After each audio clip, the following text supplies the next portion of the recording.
前排啊，我咧有一單事啊，真係咧就係去試一部車啊，一個客戶嘅車突然間喺一個高速上面咧突然間死咗，跟住咧因為水溫高啊，跟住仲要落住雨喎，我係咁打電話俾我同事話俾我位置，我班同事都唔知喺咩位置啊，總之係高速向邊個方向位置，大家都一嚿雲咁啦。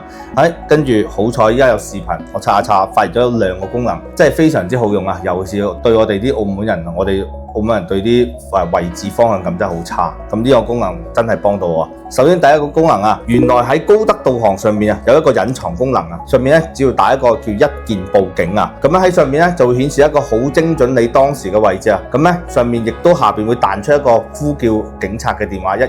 嘅，咁你就可以喺上面話俾你個精準嘅位置，甚至你可以 copy 嗰個位置去導航叫朋友嚟嘅。第二樣功能咧應該係高德導航新出嘅，咁樣係一個叫右上角一個叫位置口令啊，位置口令咧一按落去咧，佢會下邊顯示一個發送口令，一按咗之後咧，佢之後咧會彈出一個位置碼，之後呢個位置碼只要發俾你朋友，跟住咧你朋友就可以喺高德導航嗰個口令位置度打翻上去，佢就可以好精準咁喺100米以內嘅揾到你啦，唔使再好似以前咁，我喺隔離間士多前面有棵樹，隔離有個垃圾桶，唔使再噏呢啲嘢啦。咁只要有啲精準嘅定位碼，你個朋友就好方便揾到你喺邊個位置啦。咁呢2個功能如果有用，大家可以分享俾身邊嘅朋友啊。